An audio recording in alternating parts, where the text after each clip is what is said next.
Good morning, good evening, good afternoon, wherever you are in the world. Hello and welcome. Right, I'm going to start straight off. I've not been on in a while, obviously. Reason being is I've been busy. But we're going to go back. Last video I was on about something coming up. Aye, something coming up, alright. So something new, something good was coming up. It was potentially a contract. It was all sounding good, brilliant. Now I don't know if I can't remember if I had explained that the food banks had stopped. The food bank stopped at Christmas, really, just before Christmas.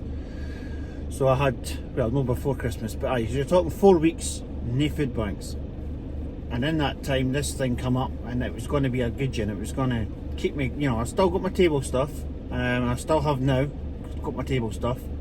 But the food banks had finished, so obviously I needed something to fill that gap. Now, I went up for an interview with this company. It's another one of these ones, right? You can probably imagine when this is going to go, but XPD Express. You've probably heard of them. I've seen their wagons about, but I've never really heard much of them. But one of these things, once you start getting into something, you realise that they're quite a big company. So, XPD Express, near Glasgow. We'll just say near Glasgow. And we'll just say a guy called John interviewed me, right? So went up there, done a guy called John. Basically turns out he wanted 6 vans, 6 drivers. Wanted me to supply this. I says to him, it's just myself, but I'll try and see what I can do. Starting the next, he was giving me about a week and a bit. In fact, he was giving me 6 days to find 6 drivers and 6 vans. So away I went, with hope, because I tallied up in my head. It's £5 a drop, 200 quid a day. Or just over 200 quid a day. But you could obviously get a driver 130 quid a day, and make a bit off each driver. So it was tallying up quite well. Do you know what I mean? So struggled trying to get drivers. Never got any. Never got any drivers. Couldn't get anyone really. So I went phone them back up and says, obviously, I can't get anyone. It's just myself. But I'm happy to get a bash. That's fine. Come in on Thursday. I think this was Tuesday or something. So went in on the Thursday morning. What a carry on. For a company like that, nothing's organised. I'm not going to mention other companies that are running about, but they've got vans, they've got other courier companies there that are supplying vans with drivers that have just looked like they've come at the bingo hall, right? Tracky bottoms, no bothered, scruffs, right? In these certain dispatch, we'll just call them dispatch vans, right? Just scruffs, right? All hanging about, like outside the job centre. Places are a mess. Nobody cares what they're doing, running about, nothing's organised. Do you know what I mean? It's just carry on. So I was there at 10 o'clock. We might not need you. We'll let you know. Fuck it. Now, let's be honest, in the interview I was told I'd get a hand scanner. I was told I'd get other runs if I wanted other runs, if I got other drivers, I'd get other routes. I was promised everything in that interview.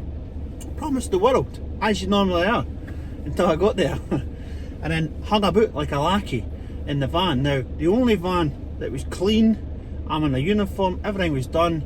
I mean, even one of them called me Robocop, the Glaswegian driver. One of them went, oh, Robocop, they're taking the piss. Really, because I was smarter and outstuck. You know what I mean? That's the way I do things, right? Anyway, stood there like a knob for a good while. Sorry for the language. 12:15, right? So just after lunchtime. Oh, I've got a run for you. We'll just sort stuff out. I'll give you a shout in a minute. Comes back to me and says, pallet 1 to 15 is yours. Now, I should have took pictures of it. If it fucking loads. I'm talking like no danger it was going in the van. He says that pallet to that pallet to 15 is yours. So just load up and then come back to me. Now take the last 3 con numbers of each each package, and obviously the postcode. That's why he always says to me, he's not giving me a handheld scanner, right? So I've took all the last three, I've took all that, I've read it all down at the sheets that he gave me, which were blank. It was like con number blank, done all that, got halfway through and thought, I'm not getting them in, went through to see him, he says, oh well, you didn't get in, you didn't get in. So basically told me to jam it all. And I says to him, what about the order they're going in? Well, you didn't do that here, you load it all up and then sort that out yourself later on. So I had to jam everything in the van. I got the paperwork off from cheerio, where you go, out, and then I'm thinking, well, what order am I doing it in? Nothing was put in an order because I was tilting and rushed. I was rushed to get out. So I had to try and sort an order out. Anyway, we'll not drag the arse out. I was out all day, it was an absolute nightmare. It was all over, back, arse end, top end, bottom end of Glasgow, all over the place, top end of Stirling, fucking right. And I wasn't doing it. I mean, it was about 2:15 when I got out.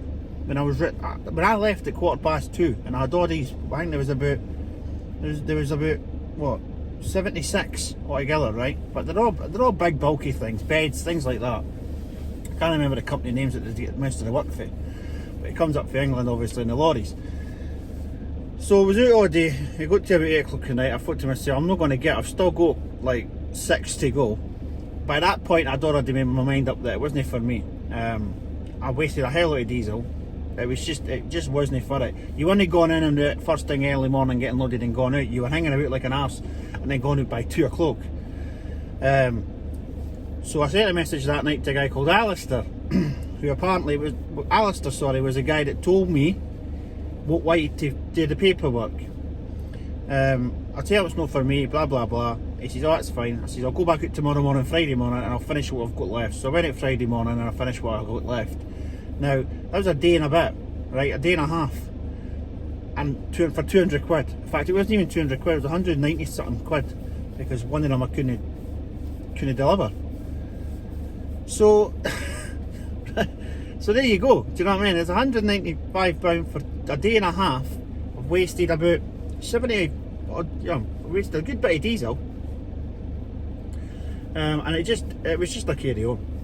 The organisation of it is a joke. It's not how you should be doing it. But anyway, if they obviously got the contract with, I can't remember the name of these. Do you know what I mean? What are they called?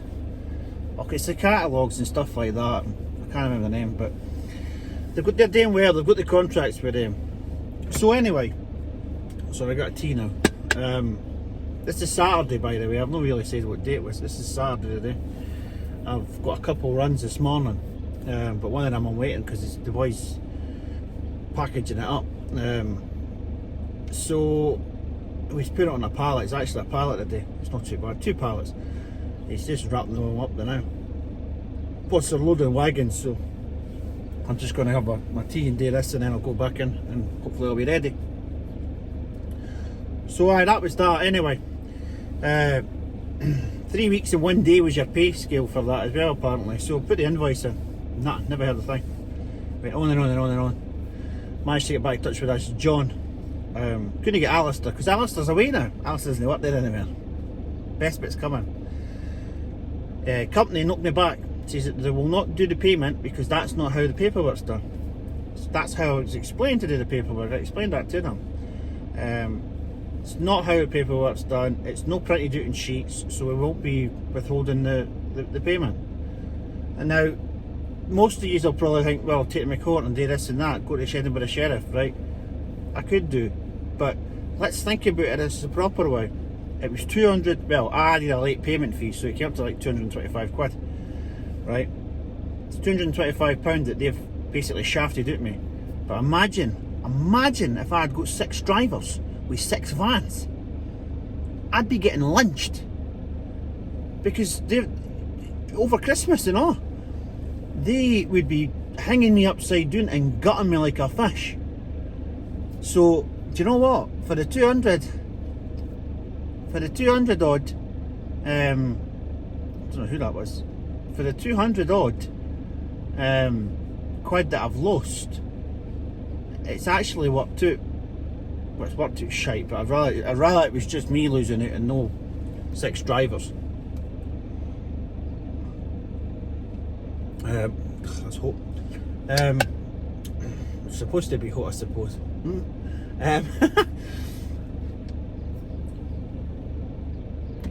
Aye, so they bumped me. I never got paid, and that was that. Luckily, I still had my table thing. I was still firing about, and then I got a phone call when we went straight back into the lockdown there for the food bank. So I'm back on the food banks now. I'm still on it now. Monday to Friday food bank, doing table stuff when I finish. The odd wee bit here and there that comes in extra, like sofas, cooker moves, things like that. And then main tables at the weekend again. So I'm back on top again, really. New van. God knows if you can tell with this. I've no really, as I say, I lost interest a wee bit with the video, and because what XPD done to me, really, because that, as you know, that next chapter was going to be, look, this is happening now, and this is going well, and then obviously it didn't go well, so I just kind of was like, nah, I can't be arsed. So we'll come on the now. You'll see this one, ken what's happening. I will get some more videos up, we'll get some more vlogs going. We'll try and get back up to normal again. But aye, so new van. Trisha the transit that is. Trisha the tranny was playing up at Christmas and it was costing me 800 quid. So that was the main thing, and all XPD just after that, carry on. They weren't paying me. She wanted 800 quid to get her back on the road. I paid that, then I had a blowout. I just started building up money for her. There was something else going on, and the DPF on that transit, that was the main reason I got rid of it. It was cleaned, it was all this, it just kept playing up, so I gave up. Trisha went, I've got Peggy the Peugeot now. But aye, I've got a Peugeot Boxer, L4H3, big bastard. I can't really show you much here now, but she's nice. Add blue, all that, carry on. I can go in there to London. Edinburgh's going to change shortly anyway, so I'll have to, you know, get to that stage anyway. 2 seconds, I'm trying to shut that drawer because I can shift my feet across. So aye, that's where we are now. So we've got the Peugeot, and we're doing all right with the food banks now. When the food banks finishes as well, when the tier, this all changes. I think this is going to be what, 26th April. I think that's when the food banks will be opening back up. I've potentially, something happened the other week there actually, so I've potentially got something else to go into. I'll not say too much, but we'll not keep it dragging like XPD. This one's not too bad, they've already paid me for it. So I got a phone call from a Midlands company last week asking me, can I cover a run in Glasgow? It was a logistics company. No problem. Ended up going through to Glasgow. Now they'd already said the price straight away. It says £180. It'll be 17 drops in Glasgow. 180 quid, that's fine. So I drove from Edinburgh to Glasgow empty, which could be a pain in the arse, but got there, loaded it up, and it was pharmaceutical stuff. Let's just put it that way. So I had 17 drops of pharmaceutical stuff, and done dusted, back to their base with their empties. 180 quid for the logistics company that asked me to cover it, and they paid me 2 weeks and on a Tuesday, so you know I got that, no problem. They phoned me up as well, nice guy. I explained to him obviously I'm on the food banks, but when it finishes we will be looking for something else, you know, to fulfil that. I mean, don't get me wrong, I have got other things to do it. It's just, it's bog standard moving stuff. It's sofas, it's cookers, it's washing machines, it's can you do this for Jimmy and Peter and all that, which are fine. But I'm now, the name's changed as well, you'll probably notice. It's not changing on these because I'm not going to go out and buy a new shirt because it's got transport instead of courier, but I'm now kind of moved to the courier side there. I'm a lone wolf individual courier, a courier for individual clients. That's it. I'm not doing your Amazon, your all that, your Hermes. I think I mentioned I tried Hermes just away before XPD there. 2 days, 13-hour shifts each day for 31 quid a day. And a transit, 2.2. Aye, that'll make you a millionaire, eh? I wouldn't even want to go into this. So aye, we're not saying any more about Hermes.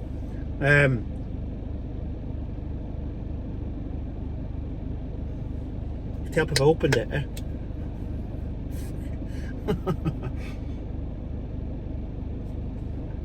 So aye, but that's where we are. So I'm not dead, everything's alright. I've got a new van. We're just seeing what's happening, but as I say, this lockdown finishes, I'll be back doing what I was doing, bits and bobs, or I'll be going to that one. Also, English courier company I'll be in touch with as well. In fact, I'll mention them on here. Crown Couriers. They have just told me to phone up when I know I've got a Monday to Friday empty. I'm to phone them up. So if anyone's on here knows anything about Crown Couriers, wants to share some info, he's a wee bell. Well, not a bell. Send me a message. Aye, let me know. But Crown Couriers, they've just says that they've got runs, and I'm just to let them know when it gets near. So I've got a couple of things there to bounce back off it. As I say, XPD Express, avoid, but at all cost avoid. And if you're buying any furniture, double check who's delivering it, because if it's them, honestly, the state of some of the stuff that was in the back of the van, sellotaped up, house sellotaped up in boxes and that, rods sticking out things. Do you know what I mean? Some of them could be like patio umbrellas or lights, and they're all jamming out boxes and stuff. It's just the care and attention, there is none. There is none. Apart the care and attention probably for the English drivers driving them up in the lorries, but there's no care and attention up there in that base where I see it. They do not give a toss, and the drivers are the same. There's probably a few good drivers there. In fact, I know there's one, because I put something on Facebook a while ago after getting pumped with him. This boy got in touch saying that he's never had a problem with it. But then again, look at it, they just wanted folk in at Christmas. They weren't given a toss. They're not wanting to keep you. He's kept, he's in there, he gets looked after with that John. But folk like myself, they were happy for you to get you in, do the busy period, and then bump you at the end of it. They weren't going to pay to start with. As I say, I've got off quite lightly. I'm happy it was just myself that's been bumped, and no 6 drivers that are now at my door saying, oh, do you know what I mean, we packed work in to come and work for you, and you promised us 150 quid a day, you're due me 3 weeks. Do you know what I mean? Each. Fuck. Aye, I'm just lucky I done that and I got out. But aye, watch what you're doing. Right, so I'll let you back to it. I'm gonna go in here and see if this is ready now, and hopefully get a new intro sorted with a new van on it, and a few other wee things. Any suggestions for anyone, please drop them in, and we'll see what happens. So right, I'll catch you when I catch you. 73s for now.